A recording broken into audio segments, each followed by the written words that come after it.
Hey.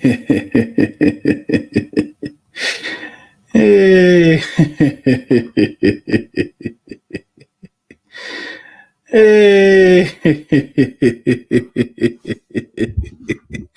What's good, people? This dude's another episode of Redzone In the Lab podcast. We got a lot of news, man. Got a lot of news. A lot of news just dropped today, the last hour. The Aiyuk thing has got even more interesting. And a lot of moves in Commander Land in the front office. It's exciting. It's exciting, man. Jason Wright, he's back. He's trending. We definitely gonna get into that. We got Ben Standig of the Athletic. He was gonna be here at 5. We had to push it back 30 minutes. There's a whole lot of stuff going on in Commander Land. So he's gonna be here at 5:30. And we just gonna talk about Aiyuk, and we're gonna talk about the moves that the Commanders made, and then we're gonna get ready for Ben. We're gonna talk about some of these players. We're gonna talk about ceilings, high ceilings. I'm gonna give him some players and some projected dream ceilings for those players, and we're gonna talk about if they're gonna be able to get there or not. Right on the other side of this, we're gonna get into it.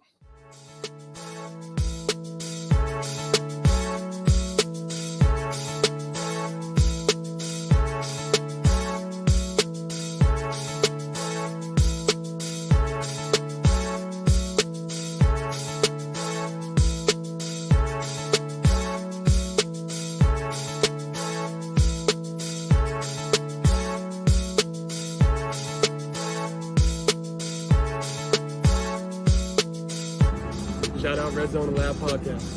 Hey, what up, y'all? It's Benjamin St. Jude, DB for the Washington Commanders. I want to give a big shout out to Redzone In the Lab podcast. Welcome back. Redzone In the Lab podcast. I am Deuce. What's good out there, Commanders? What is good out there? What's good with y'all, man? How y'all feeling, man? The lab is in the building. Just real quick, man. I just added a community. We just created a community on YouTube. Would definitely like you all to join. I'm gonna have some more information about it, but please go check it out. It's in the descriptions of this of this episode. It's gonna be in all the episodes. Go check it out, man. It's a few tiers on there to chop it up to help support. But just know that your just being here is enough, right? You're being here, chopping it up with me, commenting, sharing, bigging me up, and all that. Us is definitely good enough. But if you'd like to do a little bit more to help with the backdoor stuff, we greatly appreciate it. But Commish, he's commissioned this joint at 11 o'clock this morning. Magic, what's good, man? Man, when you coming back over, man? Come on, man. Come on, Parlay. What you doing, bruh? Come on, man. I know you want to come. I saw you ask JP to explain. Come on, man. I know you want to come back, man. Trail was good. Man, make sure y'all go check out Redzone DC Media. Check that out, man. In the link, the Trenches podcast just started dropping some shorts and some videos out to get y'all ready, to get y'all prepared for the season. When they start back up when they start up for the season in August. So go check out that contact support, man. Radar in the building. Tim is in the building. Was good. Say the 49ers playing, acting like they want Aiyuk, but not trying to pony up the big bucks. They probably asked for a ridiculous trade package, and that's why Adam said no.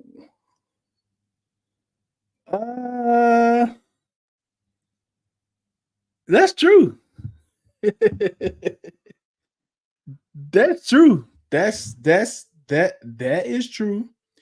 And let me let me get to it. What's up, Jeff? Mac is in the building. Um, let me get to that real quick.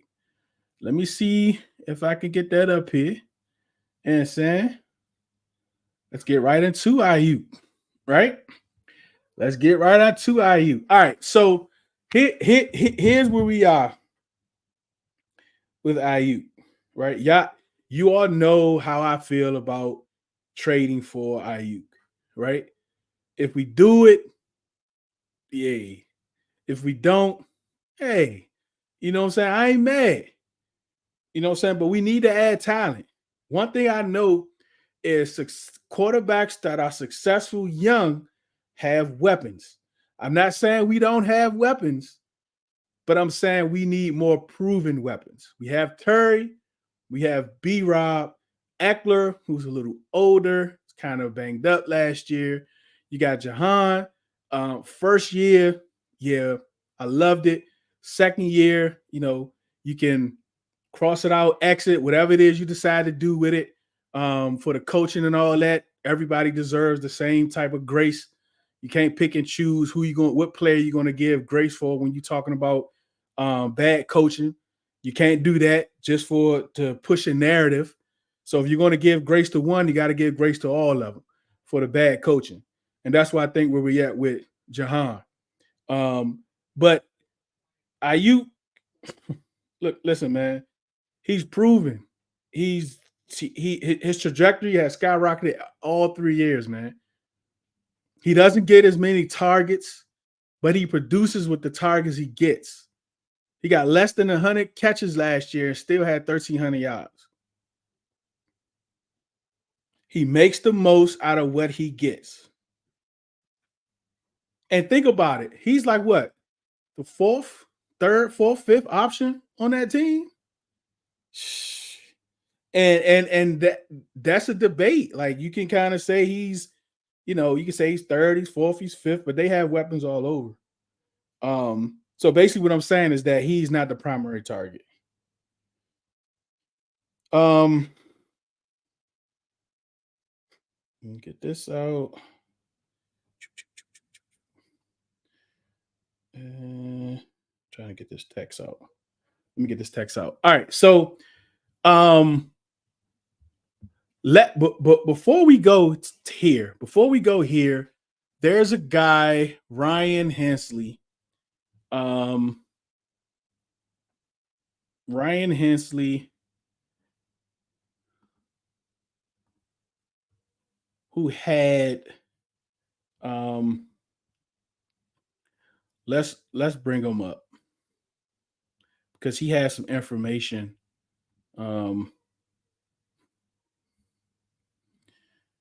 on the meeting yesterday. So before we get to the meeting, this is what happened. Let me get some of these comments. What's good, Chatter? Yo, Kayla, what's good? Trust as bad as would like Aiyuk to be here. I'm glad the AP didn't just give up a lap for him, to Tim's point.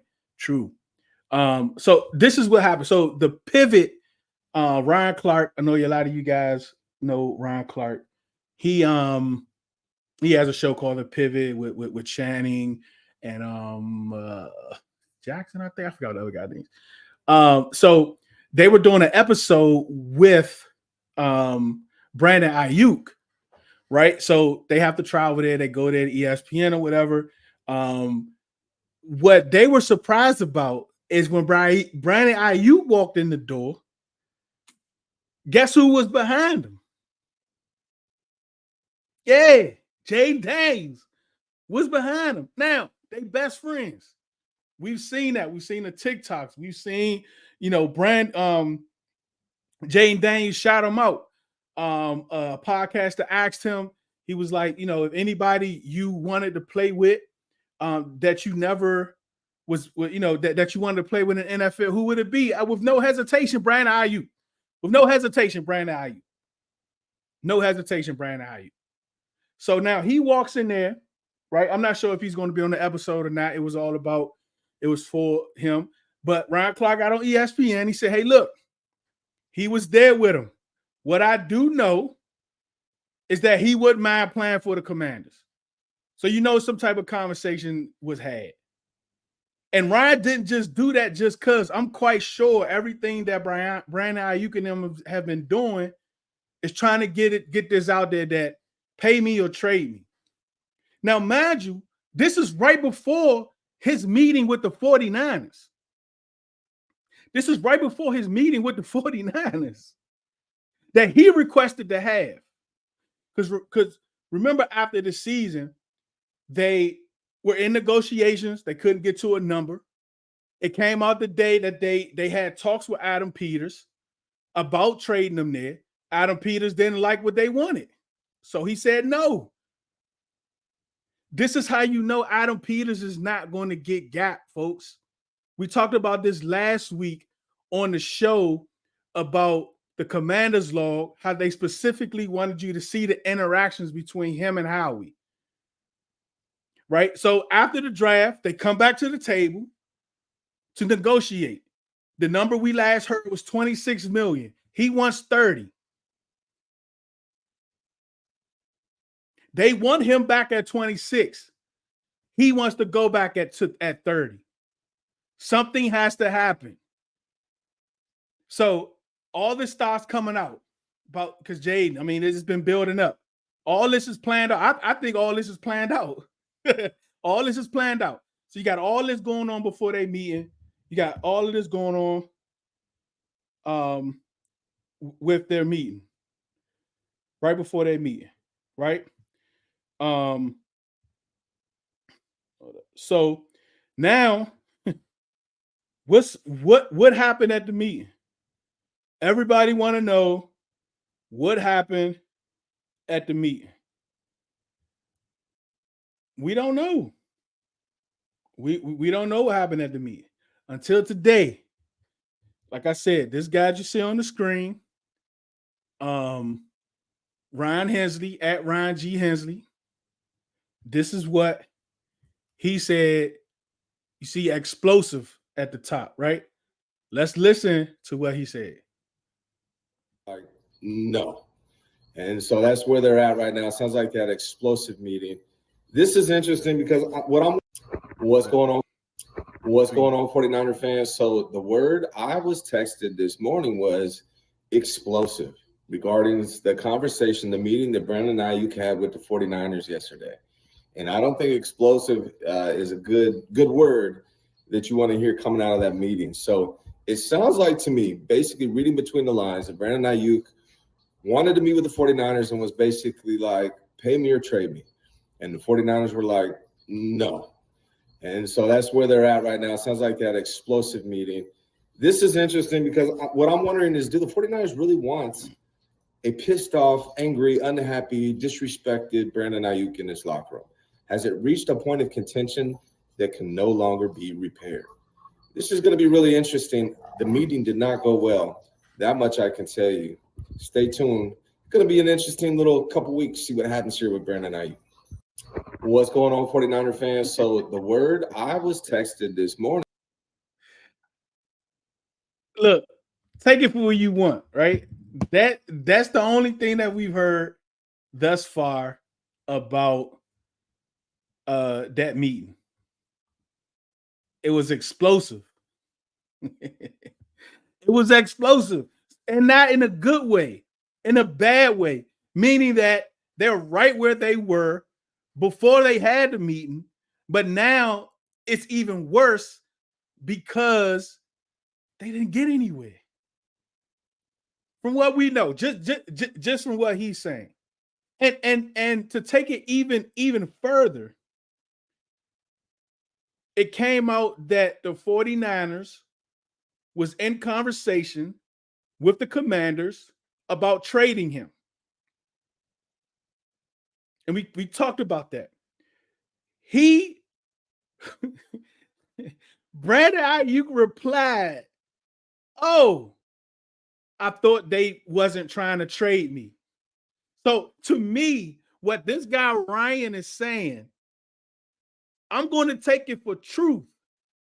Because what's the point of Brandon Aiyuk saying that if the meeting went well? If they agreed on a number, if they agreed on terms, if they agreed on something, if they shook hands and had a cup of tea. Nah, man. Mitch, what's good, bruh? What's good? Juan, what's good? Appreciate y'all, man, for sure. Right, I appreciate you. AJ, what's good? AJ said it was in Vegas, which the episode was shot.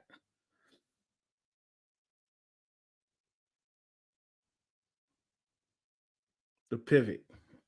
They was in Vegas.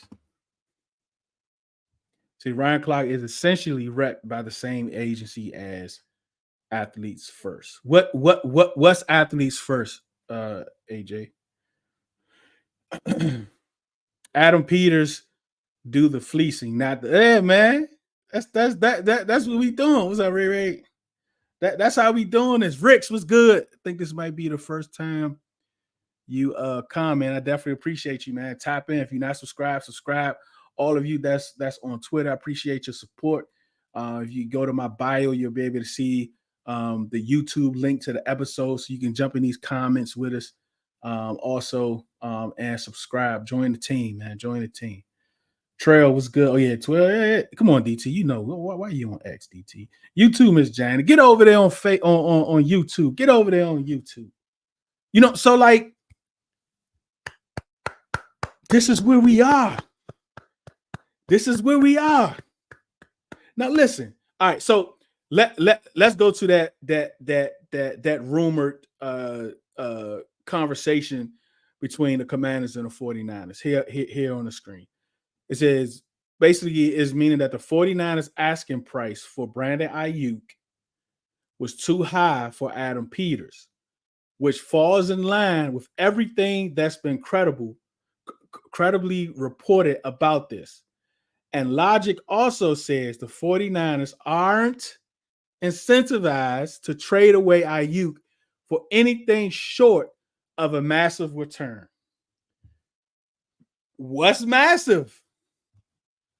Y'all that's here in the comments, wherever you are, Facebook, YouTube, Twitter, what would be a massive trade for Aiyuk? In your opinion, what would be massive?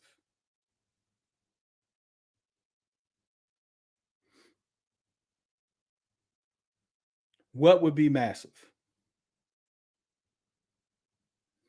So a couple of it, what I saw, it was he wanted 36. They wanted first rounders from a lot of other teams, or probably high second, which was our number 36. So they probably wanted like low 15 first round, high, maybe 45, something like that second round. And maybe even more. He was like, nah, bruh.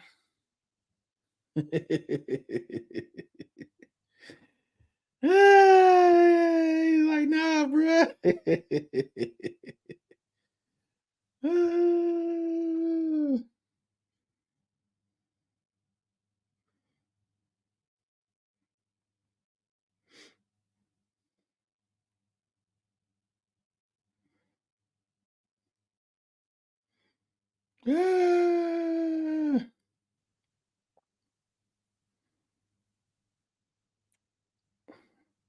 What y'all think, man? Let me see what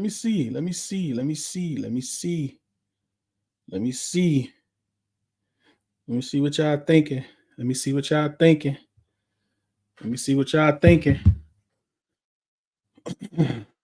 Ms. Janet said one of our, let me see.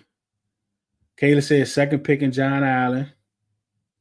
DT did the oh yeah, because he went on YouTube. All right. So one of our players in the second or third. Massive to me would be a first round pick and a player. That's like, nah, man. We can't do that. So look, when it comes to Aiyuk, there's more to be had. Right? There's going to be more of this. That's going to be the talk of the town in the next couple of days. And them confident 49ers fans that he wasn't going anywhere. I don't know. Because look, I'm still at the point where the 49ers, they do this all the time with their players, right? Debo, Bosa, blah, blah, blah, blah. They do this. They take it into training camp, may have a little beef here and there, and then they end up paying them. I think they're either gonna pay him or he's just gonna have to play on this deal this upcoming year, because he can't just sit out, right? He has to play at least 6 games for this year to incur. So he has to play, right? And if he doesn't report, he's going to be fined, and there's nothing the 49ers can do about it. Because after the last CBA, the team is no longer in control of your fines. The league is. And the league ain't giving back no money. Right? So you have that. And so is he just going to be disgruntled? Is it too much to repair?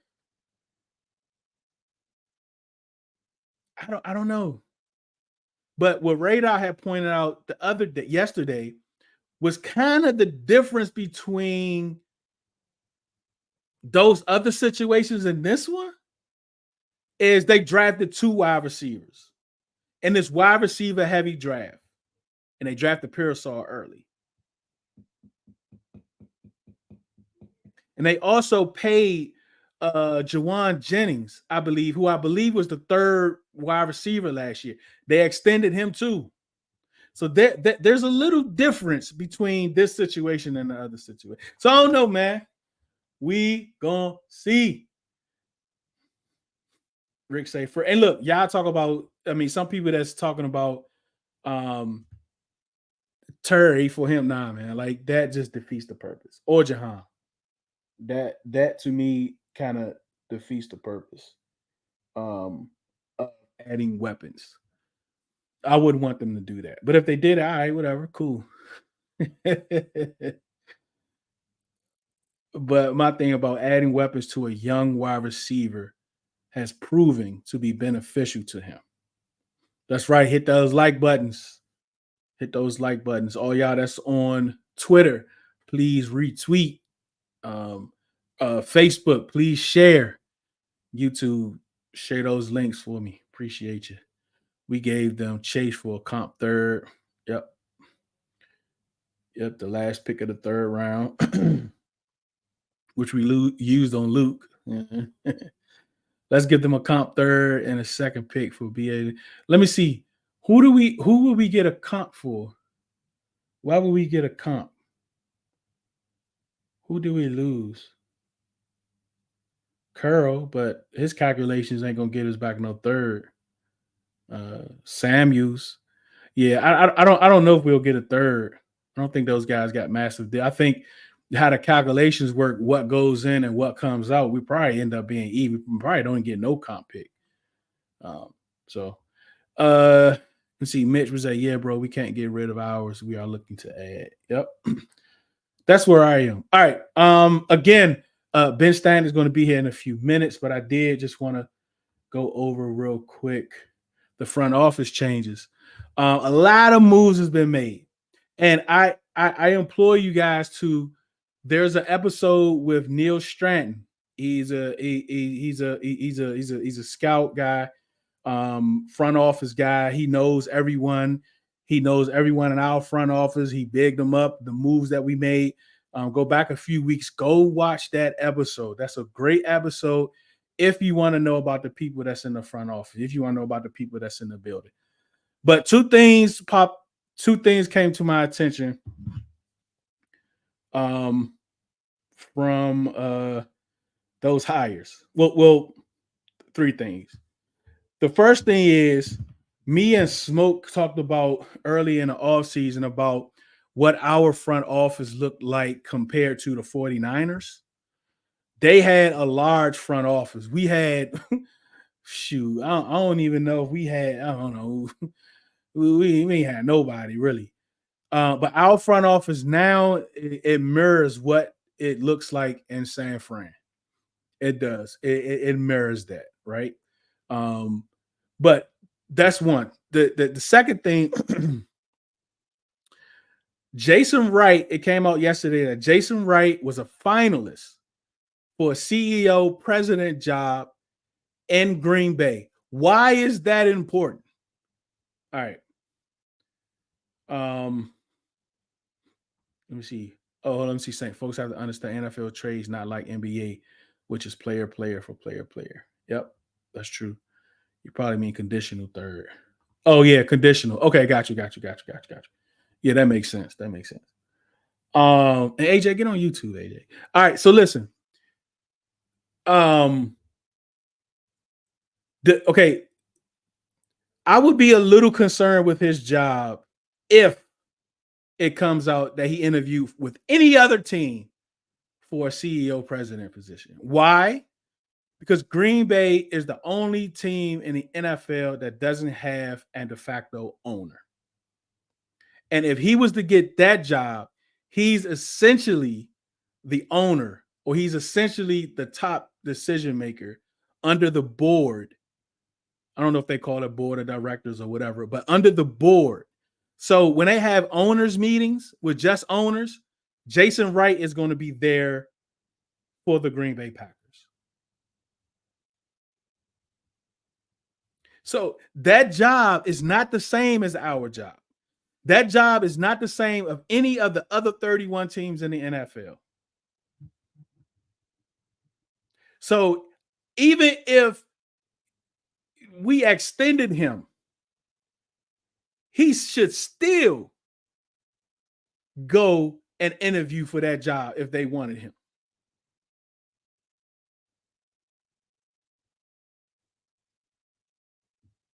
Right? And I think he's a good applicant, because when our last guy was doing whatever he was doing, he was essentially like running the organization. Like it was him and Tanya going to the meetings and doing all these things. So he's been in the processes these last few years. So it made sense. And he was a finalist. So if they offered him the job, he would have taken it. Now, this was yesterday. Today, Doug Williams is now the senior advisor to Adam Peters instead of Jason Wright.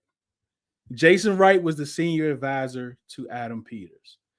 I just think that was just something just to get Adam acclimated. Just to get him acclimated.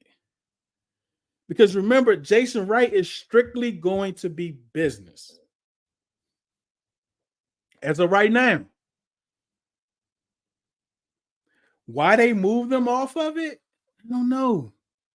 It looks like Adam Peters has full control of the front office.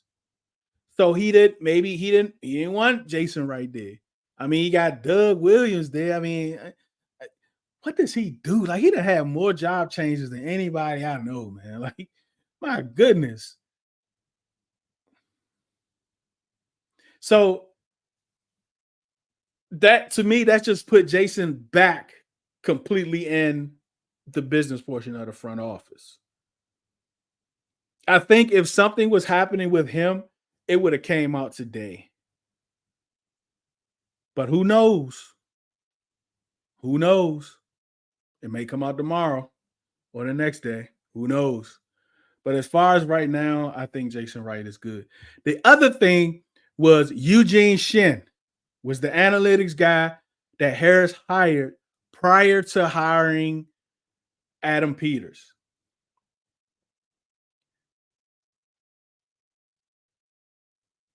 Brandon Sosnas is now the head athletics guy. Analytics guy. Eugene Shin, I believe, was brought in. Now, mind you, remember we talked about this. Remember, I was always saying that it's probably the janitor that's already there, that's been there, that we just not hearing anything about it in the summer, that's kind of seeing everything that's going on. It was him. Right? People say, nah, I don't know, because he actually was involved in the trades of Sweat and Chase before he was actually hired. So I know it was him. I'm fully convinced it was him. I'm fully convinced he's been here digging in the books ever since Harris has been here, regardless of his hire date, because we know he was working before his hire date. And that's what he was here to do. He was here to see what's what, to see what needs to happen, the state of the franchise, what is looking like, blah, blah, all this, whatever it is that they need to do analytically behind the scenes. That's what he was here for, to do all of that. So then when they bring in someone, he can now give him all his reports. This is what blah, blah, blah, blah, blah. So now Brandon Sosna is he's a guy that's kind of like up and coming, right? A young shot, up and coming. That's going to be running the analytics. Now, imagine Eugene Shen. Remember, he was working in the private industry, because remember, he was with the Ravens. Then he's with Miami a couple years ago. Then he's been in the private sector this last year or two. So Harris pulled him from there to do this work. And from my understanding, he's still going to be involved in the Harris group away from the Commanders, like in their other business endeavors or whatever. He's still he's going to be still working for Harris. So I don't think there's no riffraff between Shen and Peters, this and that. I think this was the plan the whole time. And those that's freaking out about it, it's okay that we didn't know. Jason Biggs, what's up, man? What's good? What's up, Glenn? With it, dude? What's up, Simp? What's good, man? You know what I'm saying? So it's okay that we didn't know, right?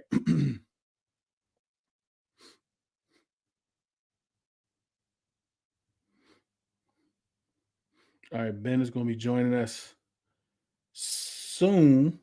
I don't and he may not, because it's been a lot. Like this last couple hours in Commanderland has been a lot. A lot of stuff has happened. A lot of stuff has come down the pike for sure. Especially all these different moves. Because don't nobody they don't know. There are no leaks. It's like they're hearing stuff when we hear stuff, for the most part.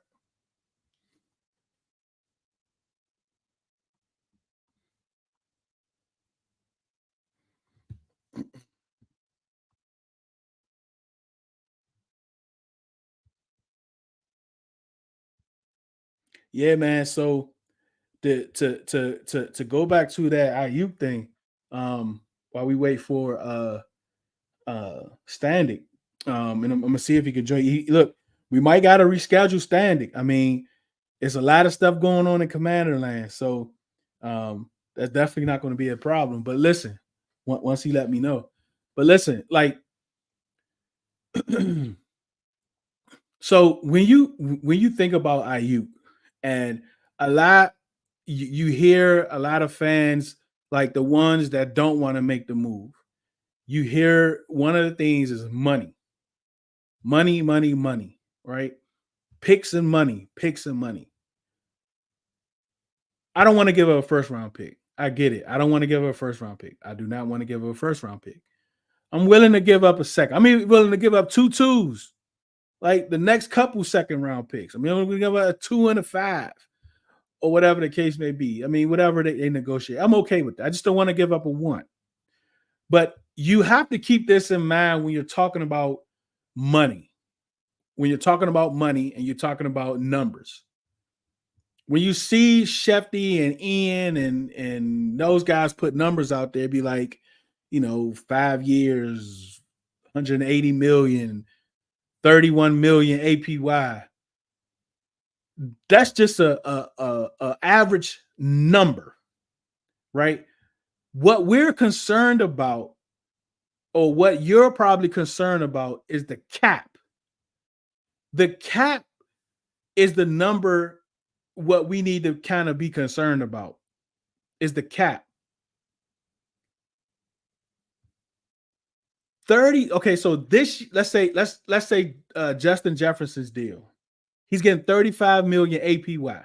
The average is 35 million a year. But was actually applied to the cap. It's $9 million. The 80-something million signing bonus is coming straight out of the ownership's pocket, straight out of escrow, not out of the cap. It's coming out of the escrow. The more your owner is willing to pay out of escrow, out of his pocket, the better the cap hit will be. The softer the cap hit will be. So let's think about Aiyuk, because you think about this 30 million number. I think we have 57 million of cap space right now. So you thinking that, oh, we pay him 30 million, that's going to take away 30 out of the 57. No, that's not how that works.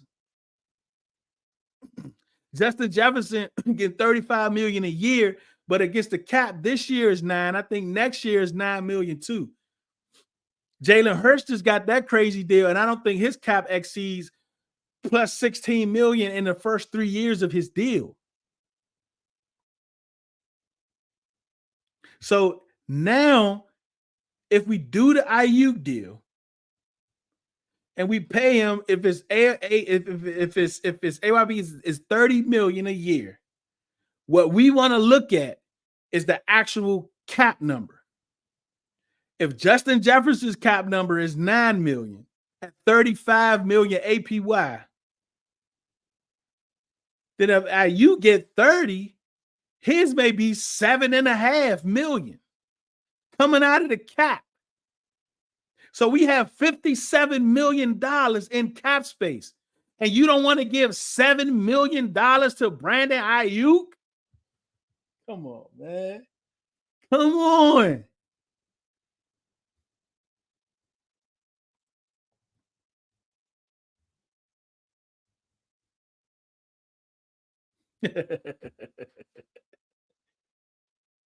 Come on, man. $7 million. That's what we talk. That's what would be the cap hit. That's the number us fans need to worry about. If you want to worry about money, I don't care. Because I think it's all a myth, really. These guys, they understand how to maneuver cap. You got these owners that are willing to pay money. They're willing to play that right now money. That cash, that signing bonus, that bonus money, which comes out of the escrow. But if you're worried about cap space, you don't want to give $7 million to Brandon Aiyuk this year, $8 million to Brandon Aiyuk next year, when we will have a surplus of $100 million of cap space and a second-round pick or 2 second-round picks. You got Terry McLaurin. His number is 22 million in cap space this year because his guaranteed money is gone. It's 25 next year. You have Jahan still on his rookie deal. So you got at least 3 years of a cap-friendly wide receiver room. And as far as overall money,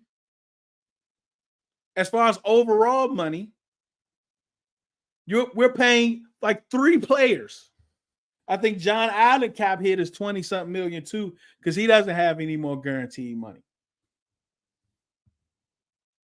And this is paying what, second year? So his cap hit shouldn't be over 20 yet. Because I think he still has bonus money. So these are the things you have to consider and understand when you're talking about cap space. What's up, Cuzzo? It's been a while, man. It's been a while. I haven't seen you in a while. Rick, I just want to win and get from. Yeah, we all want to win, get from the basement. Bro. And yep, we have Ben in the building. So let's get Ben up here.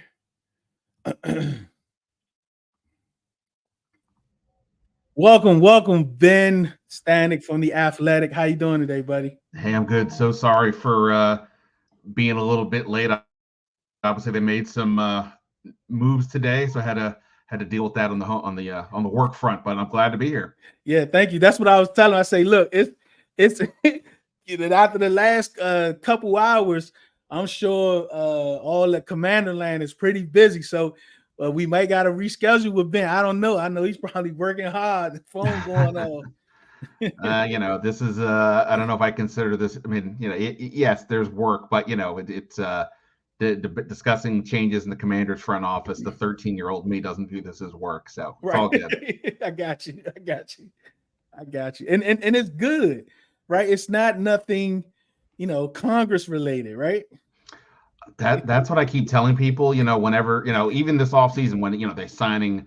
A couple dozen free agents. They've got a draft, a GM search, a coaching search, and people are like, "Oh boy, you got a lot going on." I'm like, I do, but at least I'm not dealing with Congress. Like at least I don't have to ask questions about the oversight committee about things or various legal entities around the area. So yeah, I'll take football stuff all day long. Most definitely. All right, let's get into some football stuff, Ben. I'm sure you have some stuff coming out about the moves today, but just real quick, I just wanted to get your overall view and what you think about the Brandon Aiyuk situation, and would you make a move to bring him in? Do you think this will be a move that Adam would make?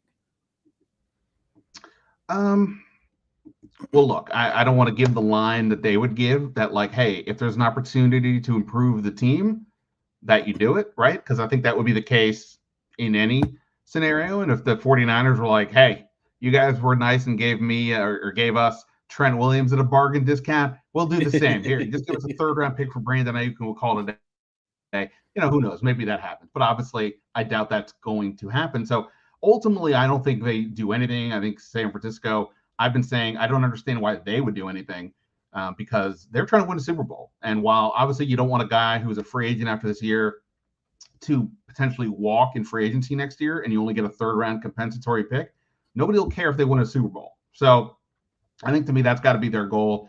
And in terms of Washington specifically, look, again, I'm not saying they wouldn't do it, but there's a lot of, I think people are kind of, it isn't just the moment. It's the bigger picture here for what would happen. Like, when Peters came on board, my view was they're going to find value assets, guys that can help improve the culture of the team, help improve the team itself, but not get into a lot of long-term deals. And obviously they really didn't do that. They kind of followed the plan I had. And then same with the draft in the sense that they didn't trade picks to get players. They asked questions, but they ultimately didn't make any of those moves. So they're trying to reestablish what it means to be a Commander, the baseline of all these things. If you sign Brandon Aiyuk, right, he's going to want a new deal. So let's just say it's $30 million per year for argument's sake. Well, Terry McLaurin's deal comes up, I think, after next year or after this year, they're going to have at least start having those kind of conversations. Are you going to pay 2 receivers that kind of money? I don't know about that. I to me, that's not how I would build my team, and I don't know that Peters would as well. So these are the questions you have to ask. And that's why it's not just simply saying, oh, he'll make you better. Sure. But at what cost? Not to mention, you'd have to give up draft picks. Whether it's a 1st or a 2nd and something else, the Niners wouldn't give him away cheap. Heck, they might even want Jahan Dotson or Terry McLaurin or something. So, it isn't as simple as saying, get him, he's better. He helps your team. Of course he does. But I just don't see Peters paying the price on both the picks and the money for this guy, even though it's a guy he drafted himself already. I'm sure he'd love to have him, but it doesn't feel like today makes sense for where this team is. Yeah. Speaking of trades, I think maybe it was like that Saturday or whatever. I think it was you, Ben, that tweeted out that they did try to get back into the 1st round for a tackle. Can you just take us through that? Yeah, I heard that they were trying to move up as high as, or at least let me rephrase it. They at least had conversations with at least a team, if not multiple teams, in the middle sort of range of the first round. And then they continued once that didn't work. They continued to talk to some teams in the 20s. Now, this is just my sort of guess of the situation. My guess is that they were looking at Amarius Mims, the tackle from Alabama initially, and every mock draft kind of predicted kind of what happened, that he would go to the Bengals. What was it? I think the 18th pick. So you probably had to jump ahead of Cincinnati because then a lot of teams right after the Bengals at 18 were in the position to want to take tackle. So whatever the price was, obviously it didn't work out.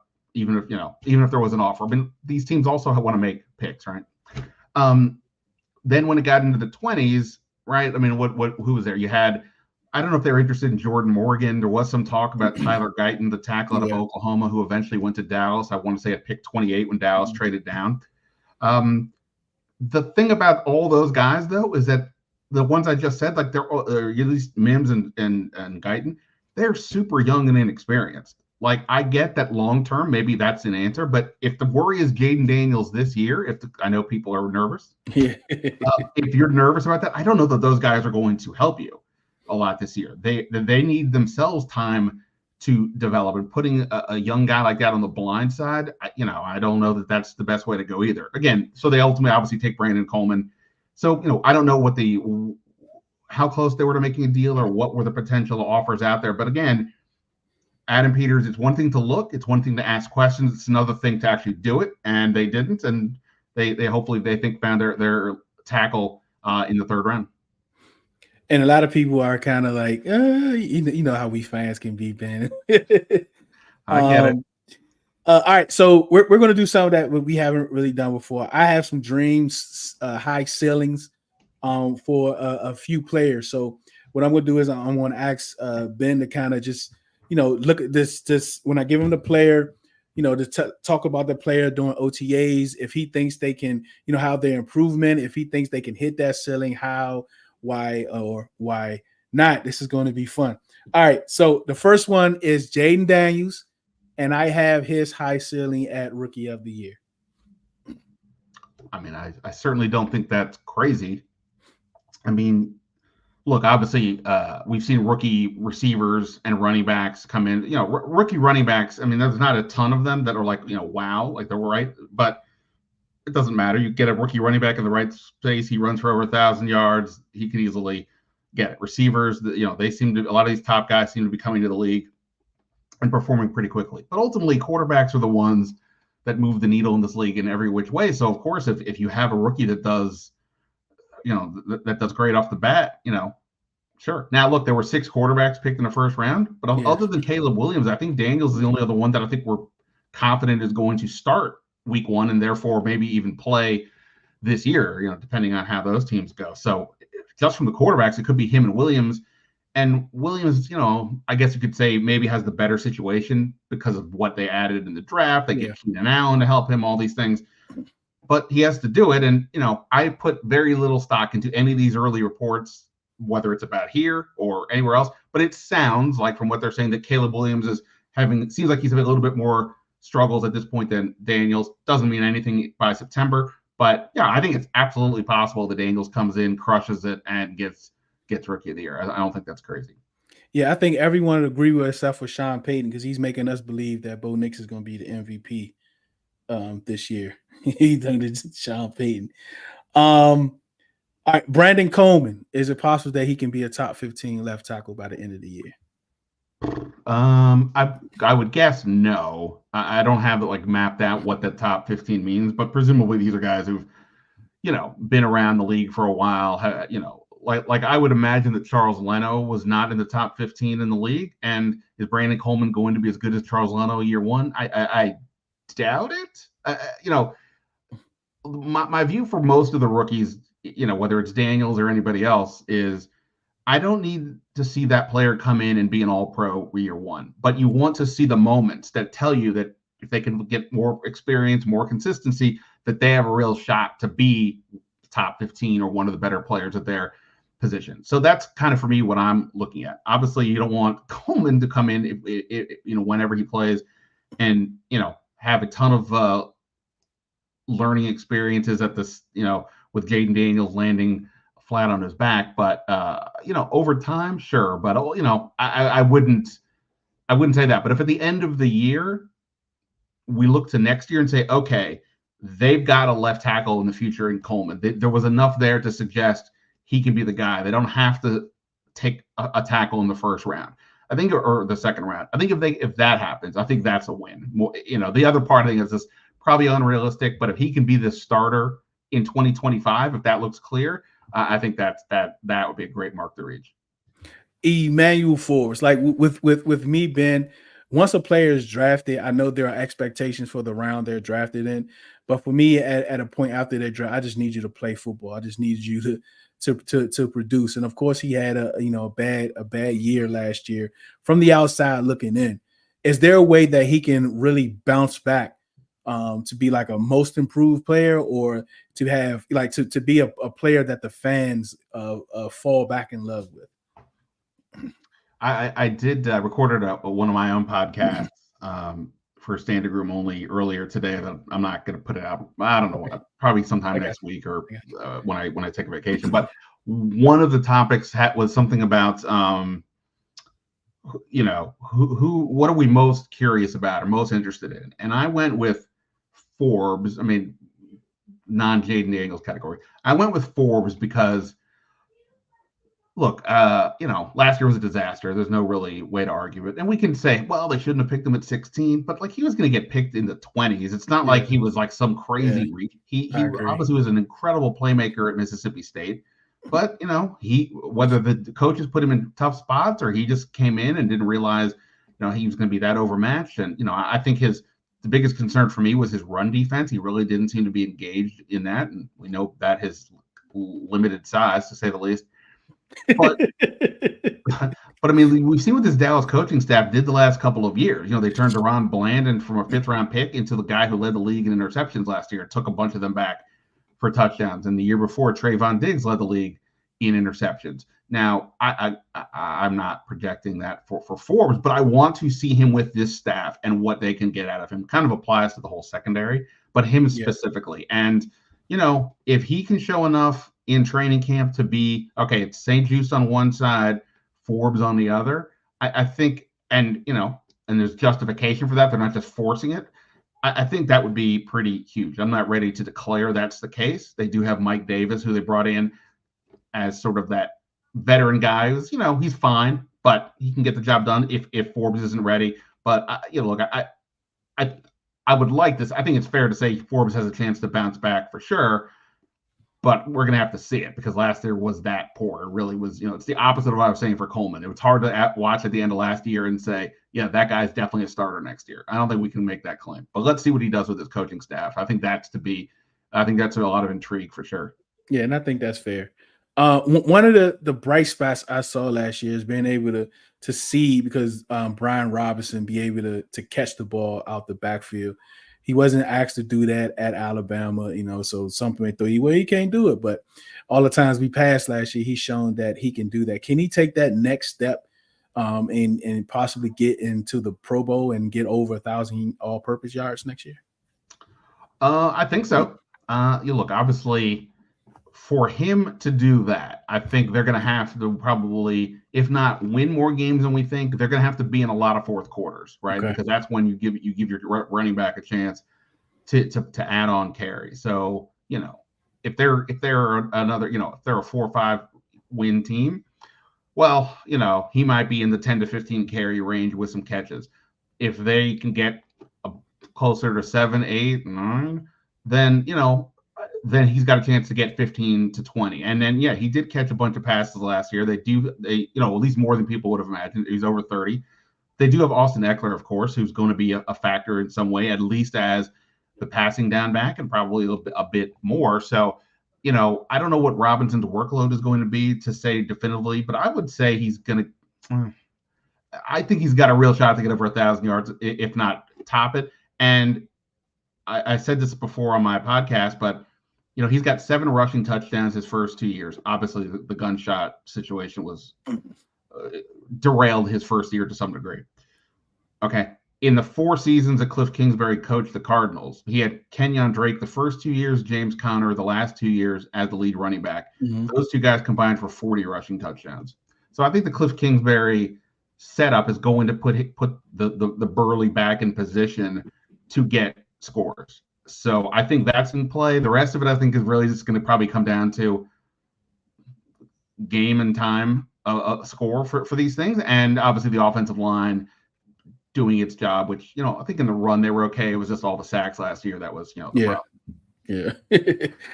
Man, Mathis, another second round pick, has been underwhelming last year. They brought in Newton. They drafted Newton. Allen has been in the trade talks, especially from the fan side of it. Ben, I know he has a year left this year and next year, I believe. I know he don't have more. Mathis has money. 2 years left. Yeah. Yeah. So now I'm talking about Allen, yes. John Allen. Mm-hmm. So does he have a chance to be a fringe starter here, or is he? It's going to be one of those career backup guys. Well, I think he's got to show a lot, right? I mean, we've seen basically nothing so far in 2 years. The first year wiped out by injury. Last year, half the year was wiped out by injury. Mm-hmm. Sorry about that. Now you mentioned they bring in Johnny Newton, right? So at a minimum, Allen, Payne, and once Newton's ready, that's your top 3. You still have John Ridgeway, who, he's shown good strength in the interior, and he also, Dan Quinn had Ridgeway as a rookie in Dallas. They ended up cutting him, hoping, I think, to get him back off waivers, or that he would clear waivers. I don't think they wanted to cut him, but they had a roster crunch, and he was the odd man out. So presumably, Dan Quinn's got a feel for what Ridgeway can do. So I think Mathis is like, I'm not saying he's going to get cut, but I do wonder if he's like all the players who are holdovers. There's no allegiance from the Quinn side of things, so they're all going to have to show it. And a guy like that who hasn't done much, I don't know that like he's a roster lock. I would say, to your point before about John Allen, if the team decides that they're gonna, after this year, that like they move on from Allen as a salary cap cut, let's just say, then maybe that's in the back of their head and Mathis stays even as a 5th defensive tackle who doesn't play much, and they see what they can get. But he's going to have to show them a lot, I think, to have any shot at being in the rotation. And we're going to do 2 more, Ben. And I want to start with Jahan Dotson. Of course, he had a fire rookie year. Him and Wentz had a heck of a connection those first few games. And, last year, just like everyone else, do you think that he can eventually take over and be wide receiver 1 for this team? I don't know about wide receiver 1. I mean, I think there's even an argument that Terry would be better served as opposite somebody who is more in the receiver 1 range, because he's not overly tall or overly fast relative to NFL receivers. And Jahan's sort of that. I mean, he's shorter than Terry a little bit. I mean, they basically run around the same 40 time. I think if Jahan can be a valuable slot receiver or outside receiver, that's a win. Last year was obviously disappointing. I don't think Eric Bieniemy, the whole offense just didn't seem to work for Jahan. They used him in different ways, less of a red zone target, even though he showed effectiveness in that way the year before. So this is a big year for him going into his 3rd year, right? So, if he wants to get his 5th-year option picked up, he's going to have a good year this year. I think he's a chance. But that's, to me, about the highest I would go with expectations. Last one, Mike Sandersteer. This guy, I mean, everyone endures Saban. He says he's the best. He's the best pound for pound player in this draft. He was on that Michigan defense. He was the leader on that defense, and everything so far in shorts, he looks like the real deal. Does he have an opportunity to be like defensive rookie of the year to make a big impact on this team? Well, he's another guy that has a knack for getting interceptions. I mean, to be defensive rookie of the year, you'd have to be, kind of above and beyond. Ironically, Jeremy Chin was the runner-up to defensive rookie of the year to Chase Young in 2020. He was a second-round pick as well, and he had a really impressive year. So yeah, I mean, if Sanders Hill can be that, I don't want to say a shutdown corner. I don't like that term, but if he can make plays in the slot and be one of those guys that stands out, anything's possible. I just think that's a big ask. But if he, again, the way I look at this here is this is a building block for what the real future is going forward. And if these rookies can show, hey, not only can they help us now, but we think they're a legit starter moving forward, that's a big win. So I don't know about the rookie of the year conversation. That's probably a bit too far for me. But again, if you tell me by the end of this year, he's legitimately one of your main defensive backs, I think that's a big win. Obviously, they're expecting a lot out of him. They took him in the second round. He's one of the team captains, the many team captains they drafted this year. So it's not just how he performs on the field, but his vibe in the locker room. And I think all that so far from what I've seen, it bodes well. It seems like a pretty good player. So I think there's a lot of reasons to be excited. And, I don't know, who knows? Maybe I'm being overly cautious with all these guys, but, it's just a hard ask. But look, if he's in the mix as, one of the better rookie defenders in the league, that would go to show how much Adam Peters really nailed that pick. And the last question, Ben, just using everything we know about the coaching staff, all the experience they have means multiple Super Bowls. We have multiple former head coaches on this team.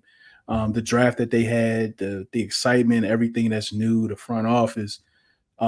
What's a cautious ceiling for this team for next year, just up until this point from what we've seen and what we know so far? You mean for the 2024 season? Sure. I mean, again, I've been a bit of a Debbie Downer in terms of like my realistic projections. I think the Vegas over under is like 6.5. I think so. 6.5. Yeah. So I've been kind of going under, which has nothing to do with the new coaching staff or Jayden Daniels. It's just, I think there are still a lot of holes or question marks, I can say, on this group. And a rookie quarterback, Justin Herbert had a great rookie year and they still finished 500. So, I know people point to CJ Stroud last year, and there's some context. I think there's some differences in the scenarios. This is year one of the rebuild, and Houston was already a few years into that, and they added pieces around it to help Stroud. All that aside, if Jayden Daniels is what everybody wants him to be, he's in that rookie of the year conversation. If Austin Eckler is that dynamic playmaker out of the backfield, that we've seen in the past, if Jeremy Chin finds the form that helped him get second place in rookie of the year in 2020, et cetera, well, then I think we're looking at a team that could maybe be in that 8-9 win range. Other than that, I don't know. I mean, again, if Daniels comes in and is RG3 is a rookie year and better, well, then amazing. And who knows, maybe they make the playoffs. But I just can't. That just feels like a bridge too far for me. There's questions on the offensive line. They don't have much of an outside pass rush other than maybe whatever Frankie Louvu is. The secondary is still a lot of question marks until we see them get out there. What are the wide receivers beyond McLaurin and Dodson? How confident are we there? So, look, every team has questions, but coming off a 4-win team, I can't just pretend that last year didn't happen and say they made all these changes, therefore 10 wins, here we go. So I think the ceiling is that 8-9 range, and that's if Daniels and others really, sort of max out.